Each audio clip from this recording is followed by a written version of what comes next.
Good evening, America. I'm Angie, and this is N3 Primetime. Tonight, Gary Franchi pulls the curtain back on a set of blazing stories. In Chicago, Mayor Brandon Johnson's pizza promise leaves thousands of students cold, quite literally. Meanwhile, FEMA officials are living the high life in Maui, spending a whopping grand a night, while wildfire victims await aid. But that's not all. A Chicago woman faces arrest over alleged threats to former President Trump and his son. And speaking of Trump, his super PAC drops a satirical bombshell, poking fun at a potential GOP contender for 2024. And finally, Representative Jim Jordan digs deep into the Hunter Biden saga. Is it political bias, or is there more than meets the eye? Don't miss our comments section where we read your thoughts and our Looking at You segment spotlighting someone who's shaking things up. Now let's get over to Gary. Tonight, we're diving deep into the heart of stories that resonate at the core of our nation's values and principles. From political promises to the allocation of disaster relief funds, each of these narratives underscores an important fact. The choices our leaders make today have long-term consequences that impact us all. It's like entrusting someone with your hard-earned savings, only to see them gamble it away. And speaking of savings, here's something to consider. Since the 70s, the value of our dollar has plummeted, losing a staggering 85% of its worth. And now with crucial elections on the horizon, there is a genuine risk of our government printing money with abandon, pushing us towards perilous inflation. Much like gold, which has always held its ground against inflationary tides, we need solid, trustworthy anchors. And if you're looking for a steadfast place to invest, Noble Gold Investments is offering a rare opportunity. Invest today, and they'll gift you a free quarter-ounce gold standard coin. Visit noblegoldinvestments.com or give them a ring at 877-646-5347. And even if you're not investing, call them and tell them thank you for sponsoring this program. Angie, these stories we're discussing tonight aren't just headlines. They're a reflection of the crossroads we find ourselves at. What news briefs have you got lined up for us tonight? Tonight, I'll be unpacking stories that give you a glimpse of the current shaping of our nation's discourse. First up, the fall of a media giant, Fox News. Has the departure of Carlson marked the end of its dominance?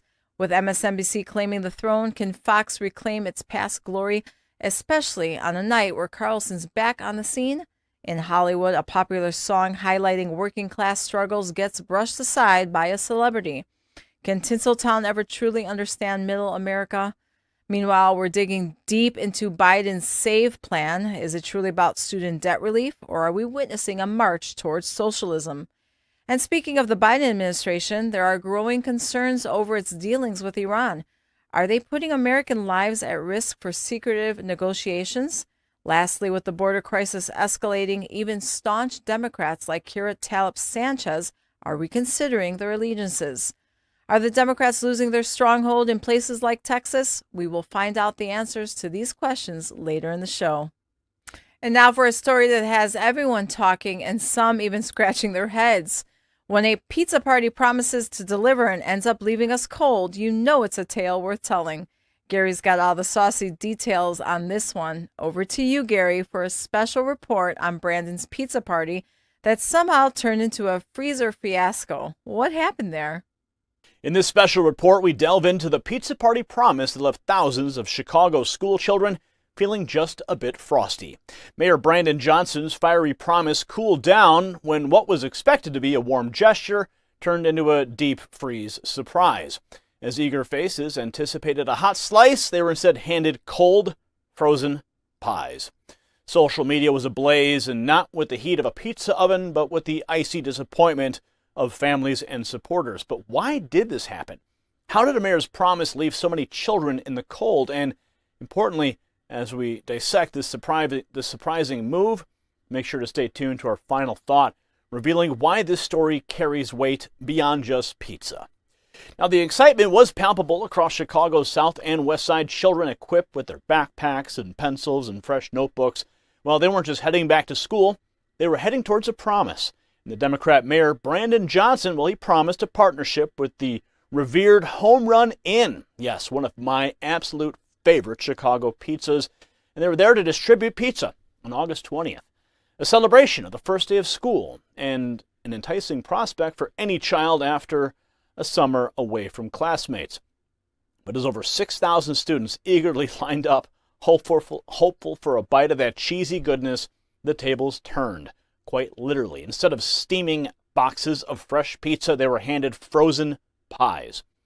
One could only imagine the palpable sense of disappointment mirrored in their faces. Children standing alongside members of Chicago's esteemed fire and police department silently accepted this frigid offering. Watch. An elementary school which teaches pre-K through third grade. Students were celebrated at dismissal with posters and pom-poms. And they had some very special visitors. In partnership with the Chicago Fire and Police Departments, Mayor Johnson handed out a frozen pizza to each child. In total, more than 6,000 home run-in pizzas were given to students on the south and west sides today. Instantly, social media platforms buzzed. The Chicago Contrarian wrote in a tweet, when Chicago's mayor and Home Run Inn partnered to hand out pizza to CPS students, most assumed it would be for lunch. Today, kids receive frozen pizzas. Tell us, what does a student do with a frozen pizza all day? Brandon Johnson is a fraudster. Another Twitter account, CPD1617 Scanner, brought humor into the mix by joking, LMAO. Hope they give them a cooler and some dry ice for the day at least. But before we move on, let me divert momentarily to a tale of transformation. I think we can all agree that the road to promises is much like embarking on a personal journey. Now, I took a transformative journey myself with the Fat Loss for Life Body Transformation Guide. Much like the kids anticipated their pizza, I eagerly awaited results. And my secret, the guidance of Gary Mascione, an unmatched personal trainer and nutrition coach. With this guide, I unlocked a world of deep insights into nutrition, found a revolutionary fitness app, and was introduced to workouts that perfectly cater to my level. If you too want to embark on such a journey and possibly avoid frozen surprises, head over to Gary'sTraining.com and don't forget using code NNN lands you a sweet 10% discount. I mean, look at that picture. Look at that picture. Pause it, zoom in. It tells a tale. And now back to our chilling tale. In the aftermath of the icy event, Mayor Johnson stood firm on his actions. Watch. Investing in our young people, investing in families, and strengthening our education system, that is the pathway to success. That's what sets us apart from other places in the country. Chicago Public Schools CEO Pedro Martinez echoed the sentiment, stating, "We're grateful to Home Run Inn and all of our city partners for joining us as we welcome back our family, staff, and importantly, our amazing scholars. Starting the year off strong depends on our schools as well as parents and members, and as exemplified in this generous gift and partnership." Generous gift or misguided move, that seems to be the debate. The intention, perhaps noble, took a back seat as the delivery failed to warm the hearts of students. Partnering with renowned establishments like Home Run Inn brought expectations of a joyous experience. And while the intention might have been there, it's clear that the execution, like the pizza, was frozen in place. What this event underlines is the importance of promises delivered, especially when they're made to impressionable young minds. A city's leader standing alongside its fire and police departments handing out frozen pizzas on a day that was supposed to be a celebration paints a picture that's hard to forget. A picture of promises made, but not quite kept. The frozen pizza saga in Chicago isn't just about a culinary misstep. It's emblematic of a larger issue. When a city's leadership makes promises, especially to its youngest and most impressionable citizens, it's vital they deliver. This tale serves as a cautionary reminder for leaders across our nation. It's not just about the grand gesture, but ensuring that delivery matches the anticipation. As Americans, we value trust, integrity, and yes, a hot slice of pizza done right. This story speaks to the need for transparency, for promises kept, and for understanding the very real effects that seemingly small missteps can have on public perception.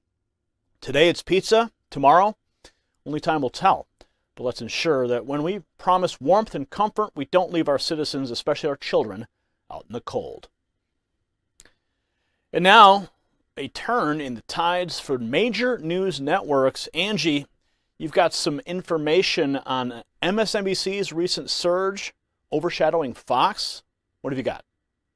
Fox News, once the titan of cable news, is dealing with sinking ratings, overtaken by rivals like MSNBC. This notable dip follows the departure of Tucker Carlson, coupled with the indictments of former President Donald Trump. A clear shift in power surfaced when MSNBC surpassed Fox News in primetime ratings on August 14th and 15th. The absence of Carlson previously holding the second highest rated slot has left a gap that Fox struggles to fill. MSNBC's ascent, boasting 1,374,000 primetime viewers, shattered Fox's 120-week streak. Now Jesse Waters wears the challenging crown, attempting to steer the networks amidst surging competitors. And in a twist tonight, Carlson interviews Trump, coinciding with the 2024 Republican debate on Fox. Can Fox News emerge from its rivals' shadows? Dive deeper, get the whole story by tapping the link in our bio. From pristine beaches to lush mountains, Maui is a paradise many dream of visiting. But now with the island in distress, one would expect those in charge of emergency aid to be working tirelessly for the people. Well, it seems there might be a twist in this tale. Gary, tell us, how did FEMA go from frontline heroes to possibly living the high life, even as Maui suffers? In this special report, we have a revelation that might make your blood boil. Imagine your house, the place where your fondest memories reside, razed to the ground by wildfires, while those tasked with managing the crisis bask in the lap of luxury on your dime. It's hard to believe, but FEMA officials are enjoying the delights of five-star hotels in Maui, even as thousands find themselves homeless, their lives shattered by the devastating flames. Stay with us for this special report, because by the end, my final thought will shed light on why the story goes beyond just dollars and cents. America, you don't want to miss it. So it seems we stepped into an alternate reality, where those responsible for helping wildfire victims are being treated to the splendors of Maui's top-tier resorts.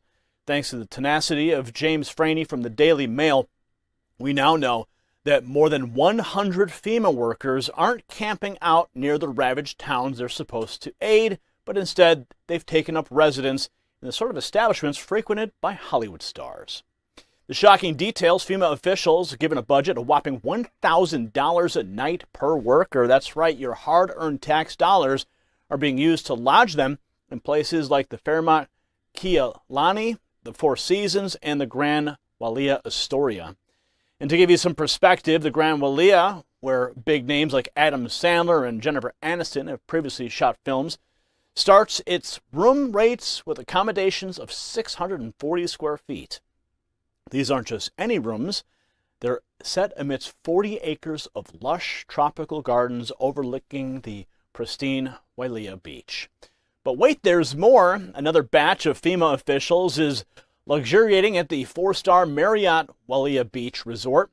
Although the public price starts at $749, a company insider mentions a rate of $531 per night for these officials. And regardless of the rate, the contrast remains startling. Those meant to provide relief instead are enjoying luxury. And now, speaking of value and contrast, here's a timely message that ties directly into the dire circumstances we're witnessing in Maui.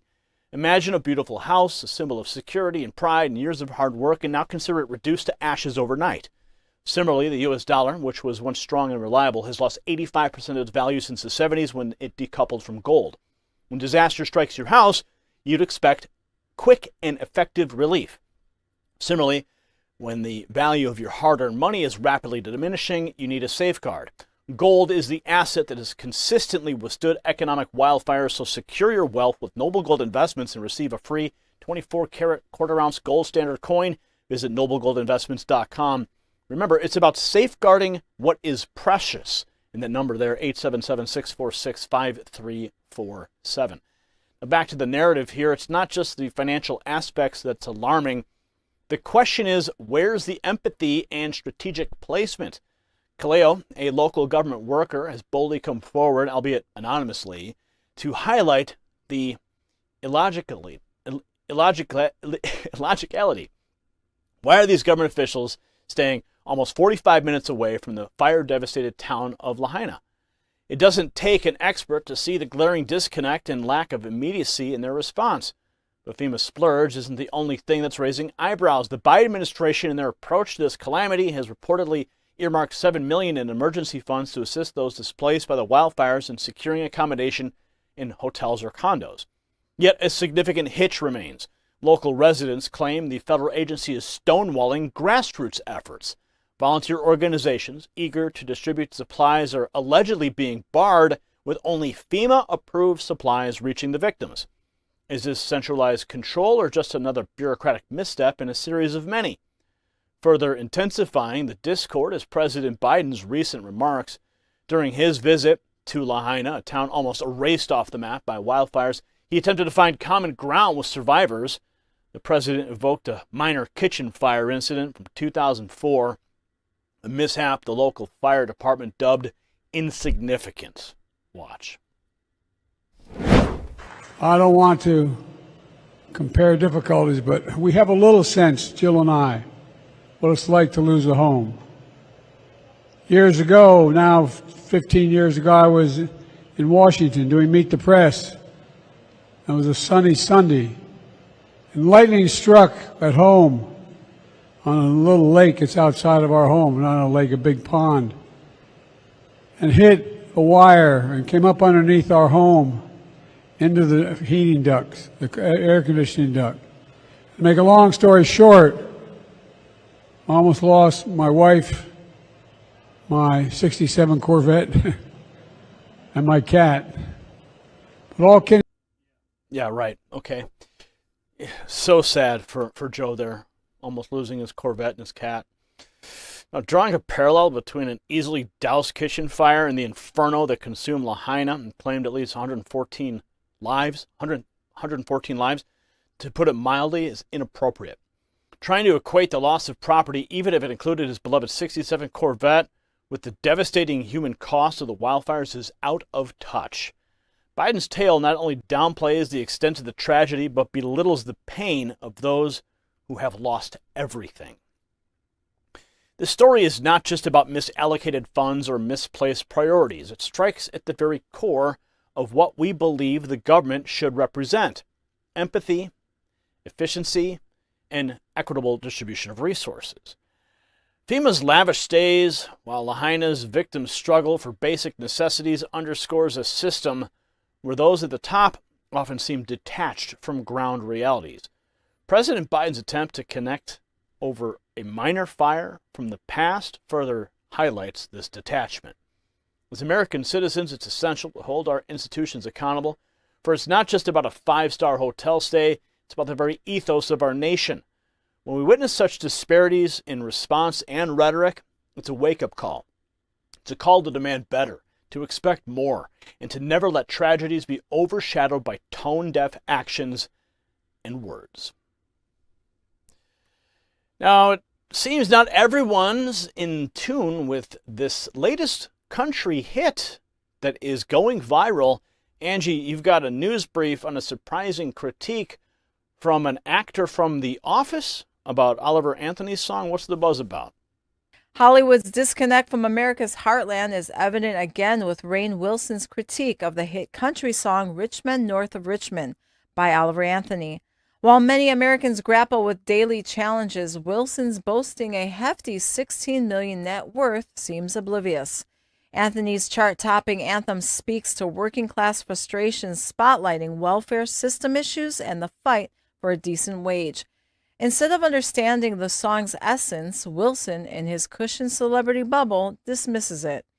Anthony, meanwhile, uses his platform to voice out the struggles of countless Americans. It's high time celebrities like Wilson recognize these realities rather than pushing a detached narrative. Maybe it's time Wilson listened more closely to songs like Anthony's. Dive deeper, get the whole story by tapping the link in our bio. A stunning turn as the Secret Service steps into an unexpected arena. Gary, tell us more about this twisted teacher they just nabbed. Over to you.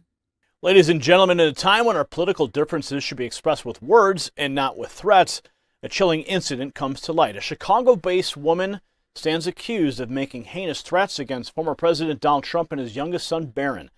This isn't a debate on politics, but a confrontation of our very values. Stay tuned for the full report, and be sure not to miss our final thought. This story is a testament to the divisions that still haunt our nation. And in a nation where political figures often receive their fair share of threats, rarely do they come as explicit and chilling as this.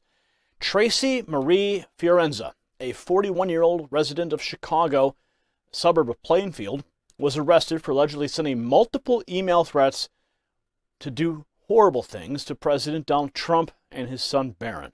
Watch. Marie, 41-year-old Tracy Marie Fiorenza was taken into custody earlier this morning. She appeared for a judge just a few moments ago who ruled her case should be handled in Florida, not in Illinois. The 41-year-old Chicago area woman is being accused of threatening to kill former President Trump and his 17-year-old son, Barron Trump. Court documents today accuse her of sending threatening emails from her residence in Illinois to the headmaster of an educational institution in Palm Beach County, believed to be where Barron Trump attends school. The first email sent, the Secret Service claims, on May 21st, which reads in part, quote, "I will state that I will shoot Donald Trump Sr. and Barron Trump straight in the face at any opportunity I get," end quote. The second email, written on June 5th, again to the same headmaster, reading in part, quote, "I'm going to slam a bullet into Barron Trump's head with his father," and then she says in all caps, "in self-defense," end quote. In early June in Chicago, the Secret Service field office contacted Fiorenza to schedule an interview about all of this, which she sat for and allegedly admitted to, we're told, having intentionally written those emails from her home in Plainfield, Illinois. And her next court date is scheduled for the 23rd of this month, where the judge will rule how exactly she will get from Chicago to Florida to finish out this court trial. Unbelievable. Trump derangement syndrome is strong. And as noted by CBS 2 Chicago, she's now in custody facing charges of transmitting threats to kill or injure. The seriousness of her intentions underscored by the very words that she used, and these accusations stem from an email dated May 21st directed towards the head of an educational establishment in Palm Beach, Florida, the primary residence of the former president. But she didn't stop there. On June 5th, she allegedly sent another harrowing email suggesting, well, you saw in that report what she would do to Barron Trump, of course, in self-defense. Now, the emails might be shocking, but the revelations about her add more layers to this disturbing narrative. CBS News Chicago links to a Facebook page of her, which showcases a series of anti-Trump posts. One particularly distressing image presents an effigy of Trump, and while she claims to be an ex-social studies teacher at Chicago Public Schools, CPS only confirms her employment from September 22nd of 2019 to her dismissal on August 30th of 2020. They did not verify her role as a teacher. Agents of the Secret Service tasked with the protection of our nation's highest leaders interviewed her in their Chicago field office on June 14th. There they presented her with the incriminating emails containing the threats. Now the next step for her will be an appearance in U.S. District Court in Florida, where the judge will decide her fate. And speaking of threats and protecting our loved ones when faced with external threats, many of us ensure the safety of our loved ones. But what about threats from within? Nearly 74% of adults are grappling with weight issues, an internal threat to health and well-being. This is why we're introducing a supplement designed with nature's best, like CLA. It's shown to speed up fat breakdown, guard your health, diminish the internal threats, and give your body the edge it needs. Visit trimwithgary.com for an exclusive 51% off and added bonuses. And continuing with our narrative, this isn't the first time former President Trump has been a target of such threats. Breitbart reports that in the days following his inauguration on January 20th of 2017, over 1,200 tweets called for his assassination. This shocking statistic from Dataminer reveals the sheer volume of malice directed at the then commander-in-chief. One must ponder, is this the America we envision? A land where free speech and the democratic process should stand tall, overshadowed by violent threats and dark intentions? Political disagreements should remain that, disagreements. But the line is crossed when these disputes turn into clear and present messages of danger. Now, this incident is not just a story about one individual's misguided actions, but a reflection of the broader animosity that has gripped part of our nation. At what point did we divert from healthy debates and discussions to plotting violence against those we disagree with? As we wrap up this story, let's reflect on what truly makes America great. It's not just our economic strength, but our military prowess. It's our values. It's the principles that bind us, regardless of our political inclinations. This recent incident involving Tracy Marie Fiorenza is a grim reminder. that we as a nation need to reassess our approach to political discourse.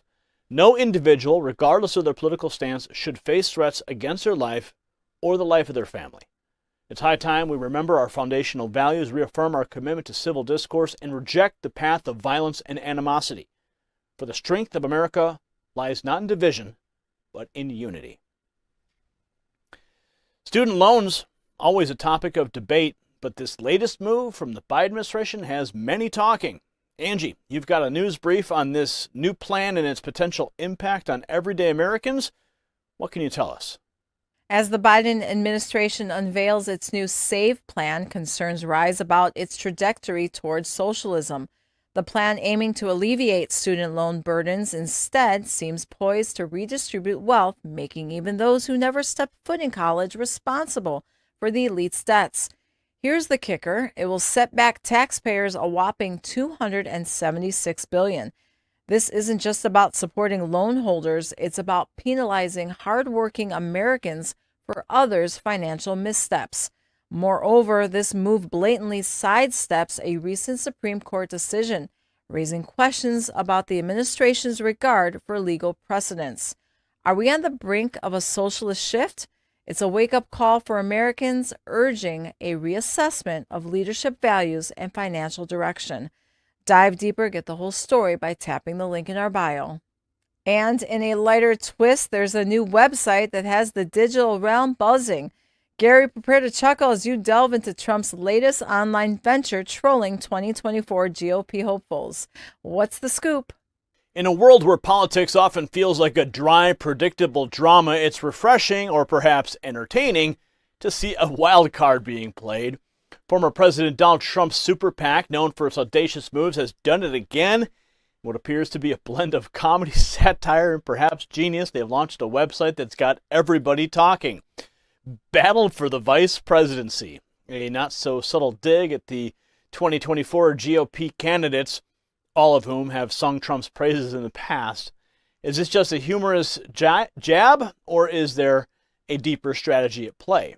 You don't want to miss our deep dive into this story, and especially you don't want to skip our final thought. So, political chess or just a jest? Trump's super PAC has unveiled a website that both confounds and delights. Titled Battle for the Vice Presidency, it doesn't promote the campaigns of the 2024 GOP hopefuls, but rather focuses on the very words these candidates use to commend Trump himself. From Chris Christie, New Jersey's former governor, to Trump's very own vice president, Mike Pence, well, the site is a tableau of testimonials where past quotes glisten in the spotlight. Notably, each contender for this VP position is humorously presented. Senator Tim Scott, known for his eloquent speeches, finds his words lauding Trump's leadership echoing back at him. Similarly, Florida Governor Ron DeSantis, recognized as a potential frontrunner for 2024, sees his accolades for Trump in full display. Also included on the websites are candidate Vivek Ramaswamy, Nikki Haley, Asa Hutchinson, and Doug Burgum, all whom have sung praises of Trump in the past. Let's pause for a moment as we discuss strategies and pranks. Have you ever considered a strategy behind maintaining your physical strength and vitality as the years roll by? So here's an analogy for you. Aging leads to muscle decline post-30, much like how some political careers can see a drop in momentum if not sustained. Hence, that's the one I want to bring up. Hence, I vouch for this incredible product infused with powerful elements such as MyHMB and vitamin D3. Not just for countering muscle loss, it's also geared towards boosting performance and endurance. So give it a shot. Visit gainwithgary.com right now for a tempting 41% off along with some additional gifts, or just simply tap more below this video. Don't let age or the political tides wear you down.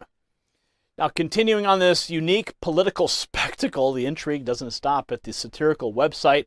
While the battle for the vice presidency may be making waves online, there are undercurrents shaping the on-ground scenario too. Just as a day before the Republican candidates were slated to take the debate stage, tonight the Republican National Committee unfurled a list of contenders who did make the cut. And those who secured their spot include notable figures such as DeSantis, Ramaswamy, and the very man who once stood beside Trump, his vice president, Mike Pence.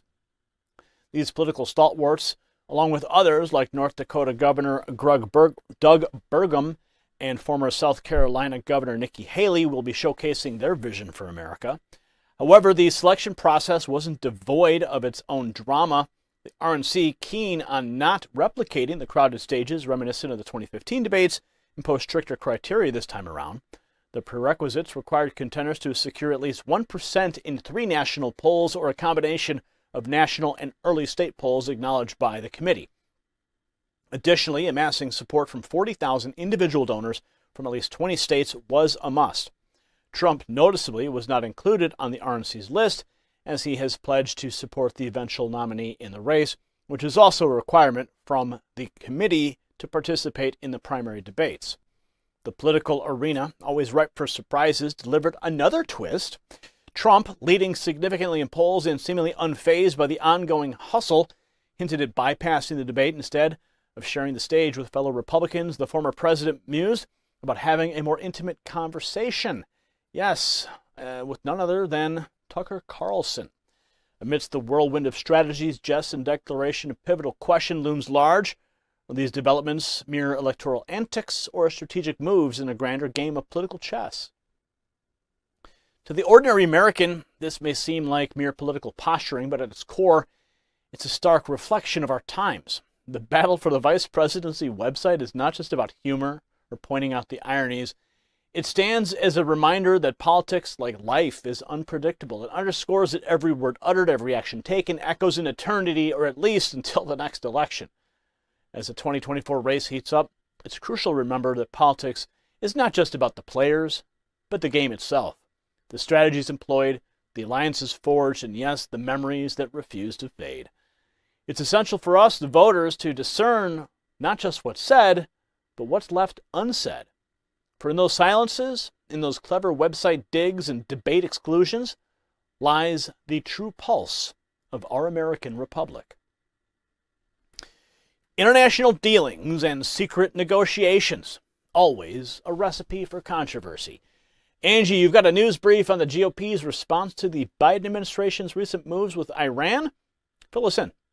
In a display of bipartisan concern, 26 Republican senators are sounding the alarm on the Biden administration's recent dealings with Iran. Citing a disconcerting $6 billion secret negotiation and a prisoner swap, they fear the administration is setting a precedent that imperils American lives. Echoing sentiments from the Obama-era's $400 million Iran exchange, the senators claim this larger sum defies the U.S.'s no-concession stance. Moreover, they're apprehensive about Iran's accelerated nuclear progress, potentially jeopardizing American safety. The senators are pushing for answers from Secretaries Blinken and Yellen within 30 days, highlighting their worries about the administration's approach towards a significant foreign policy challenge. The message is clear: prioritize the safety of Americans over dubious negotiations.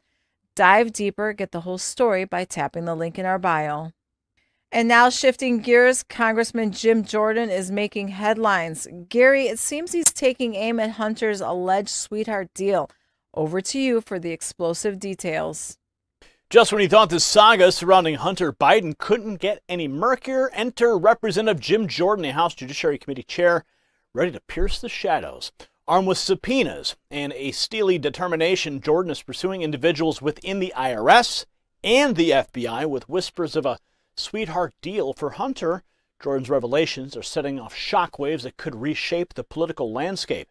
Is it politics as usual, or is there fire? If so, where is the smoke? Trust us, by the end of tonight's special report, you'll want to hear our final thought on this brewing tempest. Now, Monday night brought forth a political storm as House Judiciary Committee Chair Jim Jordan divulged his intentions on Hannity's Fox News segment. The representative is gunning for answers, aiming to subpoena 4 individuals linked with the IRS and FBI. These individuals, Jordan alleges, have been working behind the scenes to shield Hunter Biden from potential tax and gun charge prosecutions. And had it not been for vigilant whistleblowers, the deal for Biden might have been very inexplicably lenient. Watch. Also breaking tonight, 4 subpoenas have been issued to IRS and FBI investigators involved in the Hunter Biden probe. Here now to explain, House Ways and Means Committee Chairman Jason Smith, along with House Judiciary Committee Chairman Jim Jordan. Both, by the way, are responsible for the subpoenas. Jim Jordan, before I get to that, Plan A, no charges. Yeah. Plan B, sweetheart deal that a judge blew up to the shock of everybody. That Weiss worked side by side with Hunter's brother, Beau Biden, Joe's son. Politico, Hunter's lawyers threatened the White House. Joe's going to have to testify. And then Hunter's lawyers demanding the DOJ prosecute the whistleblowers. I'm betting you have a lot to say about this. Yeah, the idea that Joe Biden's going to testify is ridiculous. Can you imagine putting Joe Biden on the stand right now and him facing cross-examination? I mean, there is no way that's going to happen. But this was the pressure campaign they were putting on the DOJ. And John Solomon's exactly right. But for these whistleblowers, that sweetheart deal would have been even sweeter. They weren't even going to require Hunter Biden plead guilty to anything. This is how bad this was. And what we want to do, Sean, is we want to talk to the folks who were in the meeting. These whistleblowers come forward. They change history, as John Solomon just pointed out. What prompted them to come forward? This meeting, October 7th, 2022. You got David Weiss, you got Gary Shapley, the whistleblower, and 4 other people in that meeting. We want to talk to those 4 other people because that's the meeting that Gary Shapley said that was the red line meeting. When I decided there was no way this investigation was going to do the right thing, we had to come forward and talk to Jason Smith, Chairman Smith's team at the Ways and Means Committee. And then they came forward and their testimony, unlike the White House's story, unlike the DOJ, their testimony has stood up and they've appeared entirely credible throughout this ordeal. Wow. Now, before we unravel more of this intricate web, consider the unpredictability of our world. Politics, economic shifts, even personal life situations, unforeseeable changes can be compared to unforeseen political exposures. With change being a constant, preparation remains key, and that's why during times of uncertainty, it's crucial to be ready. And for such moments, My Patriot Supply is offering a rare 25% discount on their 3-month emergency food kit. Protect your loved ones in uncertain times. Ensure every member has their kit. This limited time offer won't last, so visit preparewithgary.com to claim your 25% discount. Now, going back to the main story here, at the heart of the storm stands a meeting on October 7th of 2022. Where the Delaware U.S. Attorney David Weiss, whistleblower Gary Shapley, and 4 other yet-to-be-identified individuals congregated. What transpired during this red line meeting, as Shapley dubbed it, remains a key focus for Jordan and his fellow House Republicans. Now, Shapley, an experienced bureaucrat who has long served in the corridors of power without showcasing any overt political leanings, later came forward accusing Weiss of declaring he wouldn't be the ultimate authority on the decision to prosecute Hunter Biden. An intriguing point to note, given the alleged crimes took place in Weiss's district. More alarmingly, Shapley went on record alleging pressure tactics to divert the investigation away from U.S. district helmed by U.S. attorneys, some of whom had previously donated to Biden and Harris. This potentially sidestepped charges that might have embroiled the president himself. In a move showcasing the audacity of the Biden camp, Hunter Biden's attorneys are now pushing for Shapley to face prosecution for his revelations. As details of this maze emerge, Representative Jim Jordan, along with House Oversight Chair James Comer, are at the helm of a relentless pursuit. Their unwavering quest has placed the Biden administration, including U.S. Attorney General Merrick Garland, in precarious territory. It's especially interesting when considering that Garland has recently positioned Weiss as a special counsel. This designation grants Weiss the authority to explore potential infractions by Hunter Biden even beyond Delaware's jurisdiction. And then the story gains another layer of complexity as the New York Times recently uncovered that Weiss, contrary to public belief, was all set to absolve Hunter of charges. This is until Shapley, along with other whistleblowers, broke their silence, turning the tide. So here's what Congressman Jordan had to say about the new revelations, including the story from the Times. Watch. All right, Jim Jordan, I want you to talk about the subpoenas that your committee, the Judiciary and the Ways and Means Committee, to the IRS and to the FBI from today.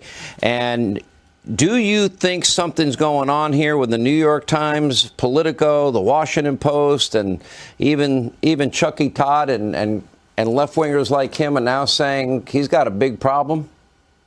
What does that tell you? Yeah, they see the evidence piling up. They see the credibility of these whistleblowers, and they see what was reported this week. You know, the story in Politico, the story in the New York Times. I thought there was all kinds of interesting things in there. This idea that they were going to make Biden testify, that they wanted to go after the whistleblowers. But what really struck me, and it ties into what John was just saying, is that in 2019, Hunter Biden's legal team wanted to meet with him to talk about things. And he said, I can't meet that day because I'm talking with the impeachment lawyers. So is he talking with Daniel Goldman, the lawyer for Adam Schiff? Is he talking with who's he talking to? Because it was all about Burisma. And as John pointed out, they said one thing, the Biden team said one thing, the Democrats said one thing, but the documents show something else. They show that President Trump was on the right track. So that is definitely an avenue that we're going to explore as well in our investigation. But right now it's the focus on that meeting, that red line meeting, according to whistleblower Shapley, where he said David Weiss told them he didn't have the authority that Merrick Garland and David Weiss were saying they had.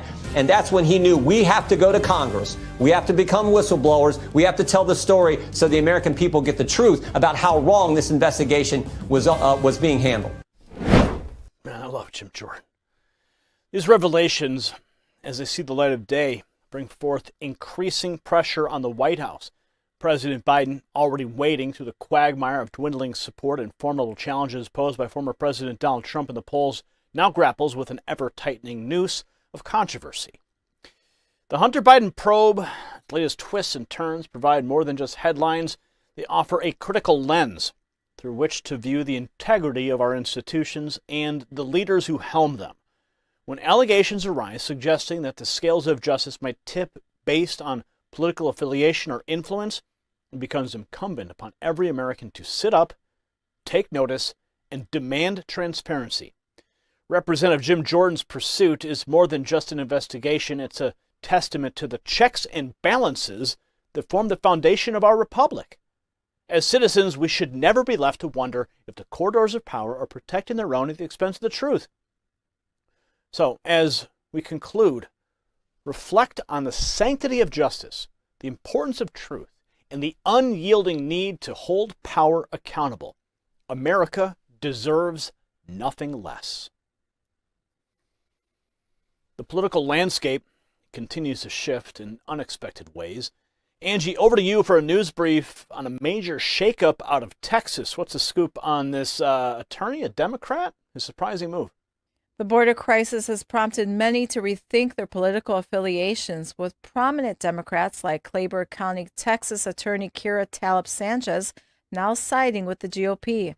Citing increased border-related crimes and her own upbringing by Mexican immigrant parents with conservative values, Sanchez states that the Republican Party more closely aligns with her beliefs and those of many Hispanic Americans. This comes as other Democrats nationally are distancing themselves from what they perceive as their party's radical shift. As the Democrats grapple with a challenging identity, Sanchez's move might hint at a growing trend, especially in pivotal states like Texas. Dive deeper, get the whole story by tapping the link in our bio.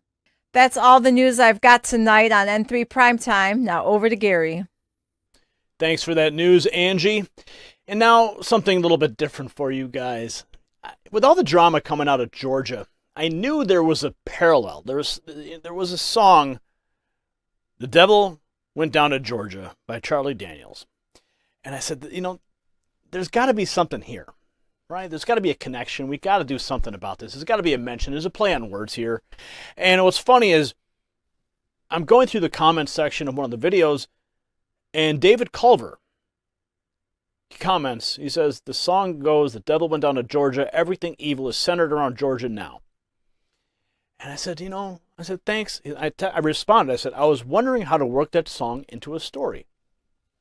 Well, rather than work it into a story, I worked it into a full-blown parody. Here it is.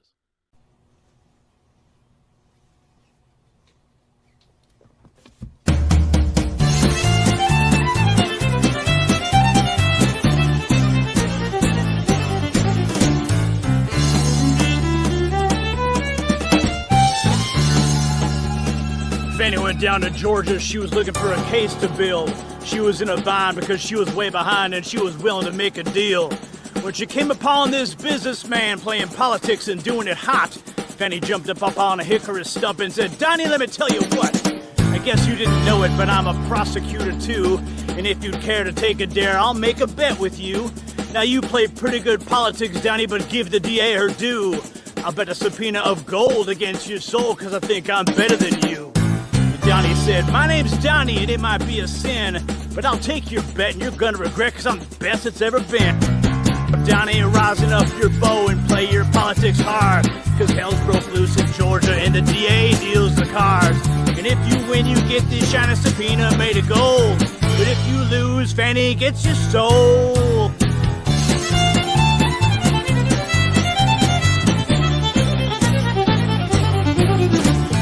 Fanny opened up her case and said, I'll start this show, and fireproof from her fingertips, and she's readied up to go.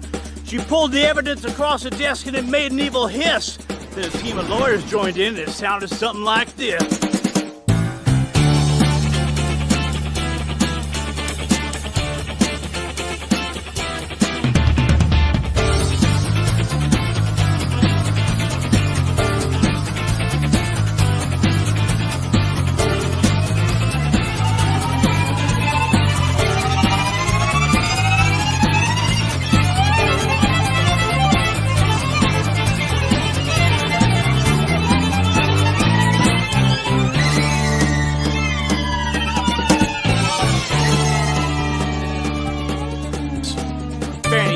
Donnie said, well, you're pretty good, old DA.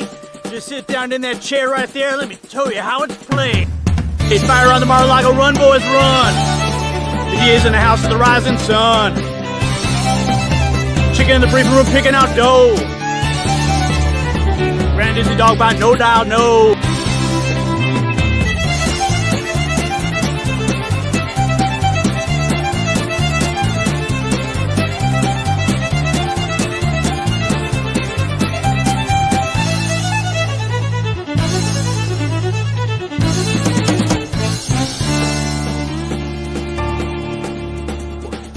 Fanny bowed her head because she knew that she'd been beat, and she laid that golden subpoena at the ground at Donnie's feet. And Donnie said, Fanny, you just come on back if you ever want to try again. I just told you once, you son of a bitch, I'm the best it's ever been. Played fire and fire like a run, boys, run. He is in the house of the rising sun. Chicken in the briefing room picking out dough. Granted, Disney dog bite, no child, no.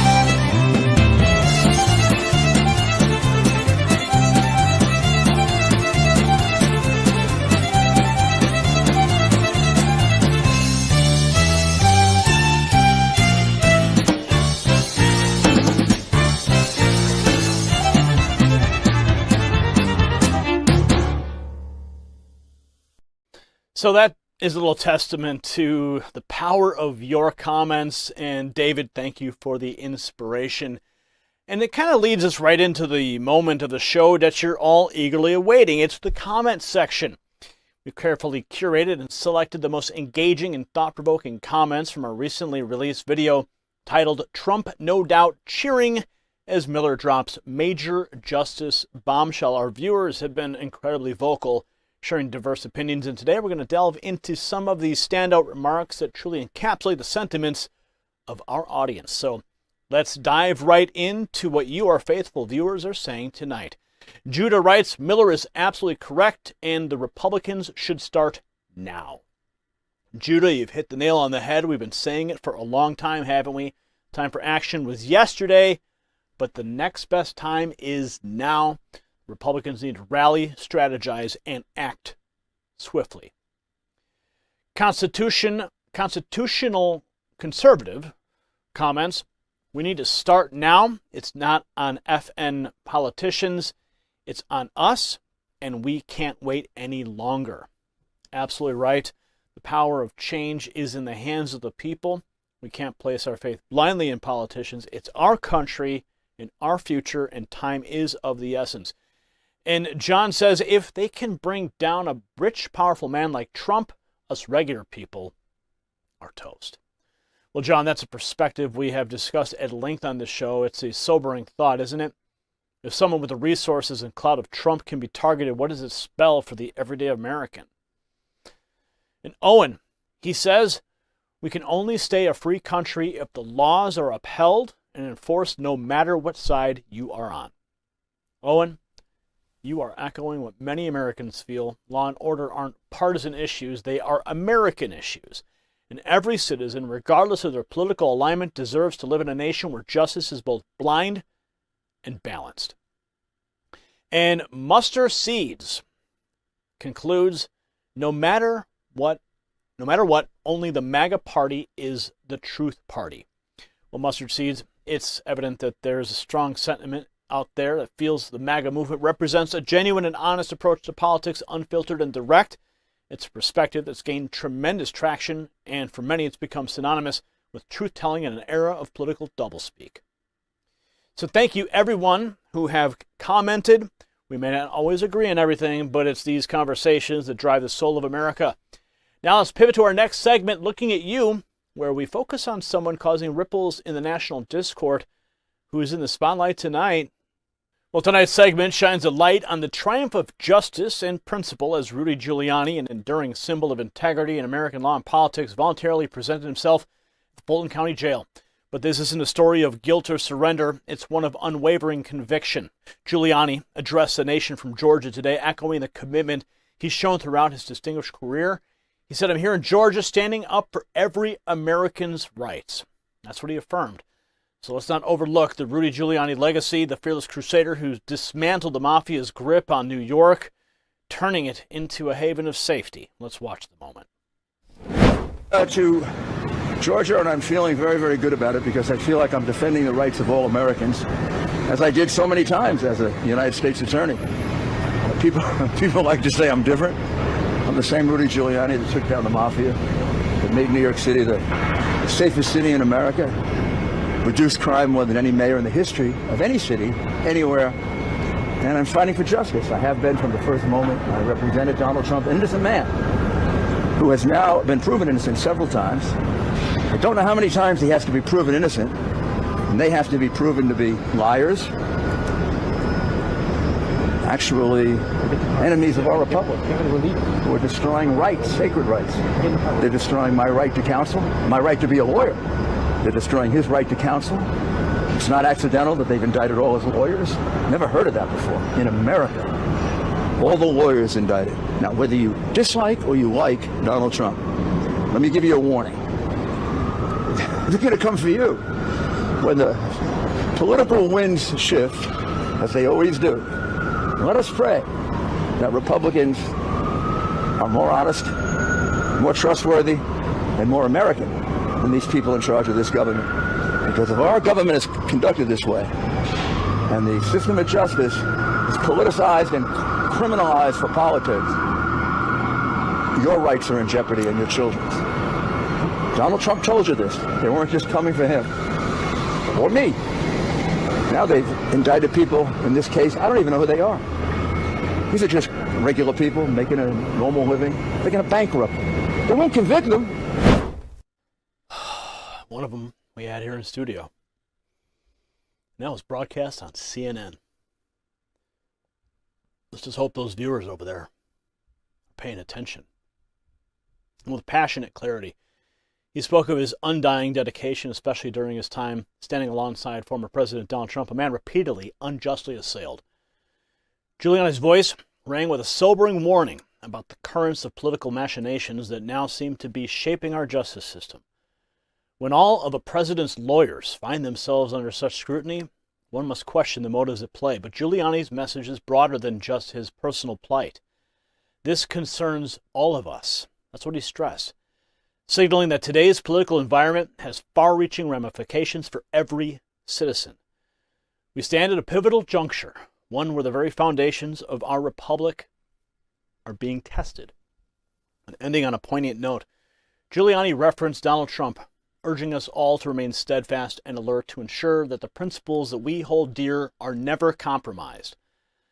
As this narrative continues, rest assured we'll be here, providing clarity and truth in these complex times. So today, we are looking at you, Rudy. Stay strong. America, let's reflect on the stories that have unfolded. Whether it's Mayor Johnson's misguided pizza promise or FEMA's questionable spending while many suffer, there's an undeniable pattern. Leaders must meet their promises and use their resources wisely and empathetically. From the allegations surrounding Ms. Fiorenza, we're reminded of the importance of civil discord and the grave dangers of division. Trump's satirical website and the unfolding GOP debates tell us politics can sometimes be theatrical, but we must always seek the deeper strategies at play. Representative Jordan's deep dive into Hunter Biden's affairs shines a light on the need for unbiased institutions, a true pillar of our republic. In Fox News' shifting landscape, Rian Wilson's Hollywood bubble, and Biden's potential move towards socialism with his SAVE plan all highlight the very real divide between the elites and everyday Americans. We've also seen bipartisan concerns rise over our country's dealings with Iran, reminding us of the importance of putting America first. And lastly, the political reorientation of figures like attorney Kira Tlaib Sanchez points towards an evolving national landscape with the potential to reshape our future elections. These stories aren't just headlines, they reflect the values, concerns, and hopes of the American people. And it's up to each one of us to stay informed, engaged, and proactive. Stand firm in your convictions, America, and always seek the truth. As we wind down tonight, a heartfelt thank you to Angie for her insightful news briefs, and all of you for tuning in and actively participating in our live chat. Our conversations tonight covered a lot of ground, from changing political landscapes to shift in media dominance to, of course, even a little parody for you guys. And just as the narratives we covered tonight have their twists and turns, the value of our dollars experienced its own fluctuation. And since the 70s, with the dollar detaching from gold, it's lost a staggering 85% of its value. With looming inflation shadows, isn't it wise to hedge with gold? Yes, gold, like the enduring values that we discussed, it remains a steadfast asset. So I want to give a special shout out to Noble Gold Investments, the gold company I personally trust. If you're considering solidifying your investments, check them out and grab your free quarter-ounce gold standard coin. Visit noblegoldinvestments.com or give them a call at 877-646-5347. And remember, even if you're not investing, call them and tell them thank you for sponsoring this program, for without them, we wouldn't be here to bring you the unvarnished truth. So thank you all for being a part of this edition of N3 Prime Time. If you found value in our discussion, spread the word and share the link. Remember, it's not about following. It's about leading, taking charge, and standing firm in your convictions. I'm Gary Franchi, wishing you a good night and reminding you to always seek the truth.